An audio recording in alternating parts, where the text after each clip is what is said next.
Back in 2017, I went on one of the best road trips ever in my Skoda Fabia estate with my then girlfriend, she's now my fiance, and one of my best mates who's now one of my groomsmen. It was an amazing holiday, but now that I am a little bit older, I've had a bit more time to earn some money and have a few jobs, etc. I wonder what cars I could get for under £10,000 that would do the job even better. So in this video, I'm going to talk to you about 6 of them. One is an estate, one's an SUV, one's a Grand Tourer, one's a saloon, one is a coupe, and one is a convertible. I think this is super exciting, so if you want to see the same video again at under £5,000 instead, hit the like button. 1,000 likes and I will make that video. Subscribe as well if you're new, and without further ado, let's get straight into it.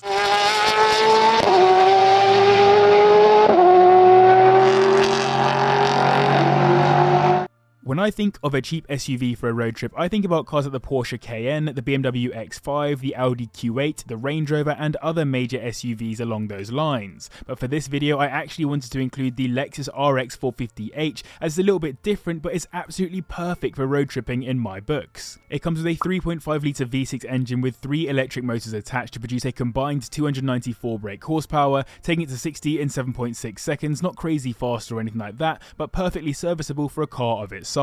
It's a mid-size luxury SUV to be exact, which makes it a good size for taking multiple occupants on a tour. You could definitely fit all of your friends in one of these, and baggage too, in the almost 500 litre storage space. That luxury title too makes it comfortable for longer journeys as well, and given it's not ridiculously old, it comes with a plethora of useful technology for longer trips, both from a luxury and safety perspective. And to top all of that off, given it's a hybrid, it has a combined fuel consumption of 44 miles per gallon, which will let your wallet take you a lot further on a long road trip. These start at around £8,000, with 10k getting you a 2011 model with around 100,000 miles on the clock. Reliability on these is generally very good, but the batteries can need replacing over time, as with many other hybrids. I thought about a bunch of coupes for this video, like the Audi S5, the Mercedes C350D, and a few others, but I wanted something that would tick the beautiful box, the nice engine box, and the space box, and I think a car that ticks all of those boxes pretty well is the Alfa Romeo Brera. I spoke about the convertible version of this car in a recent video, but the Brera is, in my opinion, one of the best looking non-cloverleaf Alphas of the 21st century. It was imagined by hallowed designer Giorgetto Giugiaro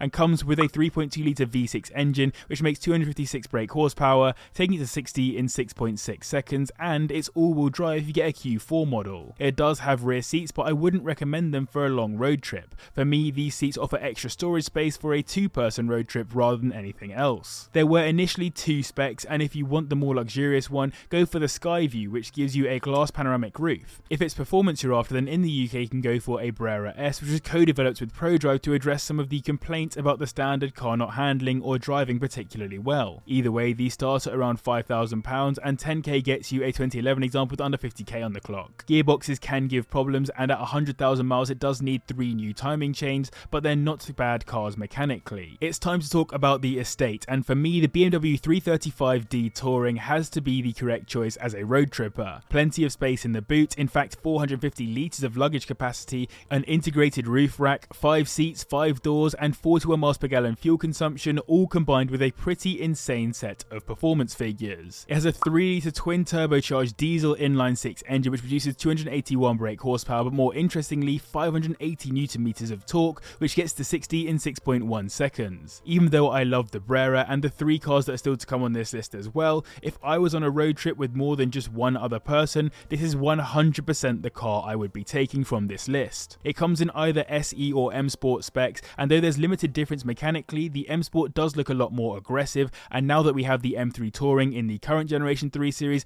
I think the more aggressive the better. The interior is typically BMW, it's not a luxury car by any means, but it is premium and plenty comfortable enough. It's a bit older, so an upgrade to the infotainment might help for a long road trip, but outside of that, it's a good looking interior space that will certainly keep you comfy on long motorway miles. These start at around £7,000, with £10,000 getting you into a 2010 example with 100k on the clock. They're also more reliable than their petrol stablemates, the 335i's, though carbon build-up, EGR and turbo issues are known. A quick reminder, 1,000 likes, I'll make this same video again at under £5,000, and let me know in the comments down below, what would be your dream car for going on a road trip? I'll tell you mine at the end of the video. Onto a convertible now, and for this slot I considered the Mark III Mazda MX-5, but it's a little bit too small and not not wafty enough. I also consider the 986 Boxster S, but it's more of an appreciating classic, and though it might be good on a road trip, I don't think it would be as good as the Jaguar XK with its 4.2 litre V8 engine that makes 300 brake horsepower and does 0 to 60 in 6 seconds. I've banged on about the XKR and the XKRS coupes multiple times on this channel, but the convertible shouldn't be overlooked, as though I'm actually not a major fan of it with the roof up. With the roof down, it looks amazing, properly cool and aggressive thanks to Ian Callum, and if you're on a summer road trip with long beachside cruises, you'd be hard pressed to find anything that fits the bill as well as this for 10k. One key reason why I chose it too is that it comes with a pretty sizable boot for 2 people, so you won't be skimping on space, which you likely would in the Mazda or Porsche I mentioned, and again it's a 2+2, so it does have rear seats, they are pretty unusable. These start at around the £8,500 mark, and for 10k you'll get a 2006 model with around 90k on the clock. Water pump failures are a common problem, but that engine is actually a pretty reliable one for JLR. Onto the Grand Tourer now, a car built specifically to eat up the miles on a beautiful cruise around a continent looking classy while it does it. Today one of my favourite Grand Tourers is the S-Class Coupe, and this CL500 is the ancestor of that car, built on the same platform as the flagship W221 S-Class, meaning it is a properly luxurious Grand Tourer for the money. It comes with a 5.5 litre V8 engine that makes 382 brake horsepower, more than any car on this list, which will waft it to 60 in 5.3 seconds, pretty decent. Now it's not an AMG, so it does lack many of the performance features that an AMG has, but instead the focus is on giving the driver and the passengers a super luxurious and enjoyable ride thanks to its air suspension, reclined seats, and technology used to make driving a real pleasure. If you get one with the AMG line body kit at least, it also looks a bit more aggressive, and all in, it's a nice Grand Tourer alternative to the S-Class. If you're meant to be chauffeured around in an S-Class, then you're meant to drive the CL Class. These start at around the £7,500 mark, and 10k will get you a 2009 model with around 90,000 miles on the clock. On reliability, the air suspension is known to fail, which is an expensive replacement, otherwise you have to downgrade. There are multiple electronic failures also known with the ECU, and the automatic gearbox can surface some gremlins, but the engine itself is relatively solid.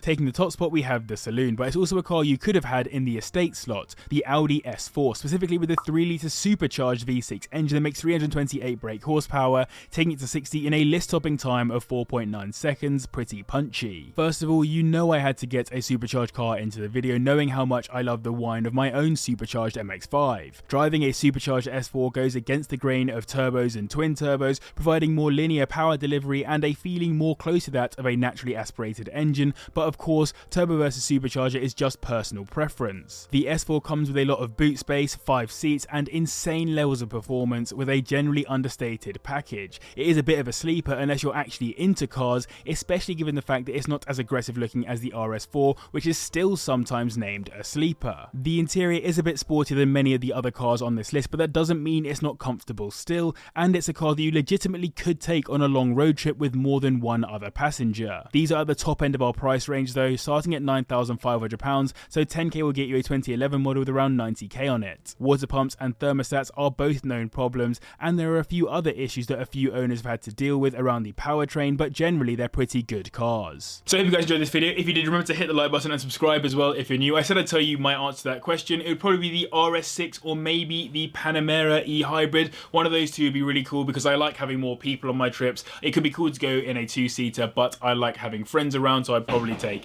a bigger car. Something just fell down in my flat. Massive thanks to you guys for watching, and to the patrons as well for their support. And if you want to watch another video on some Grand Tourers, click up here and subscribe down here.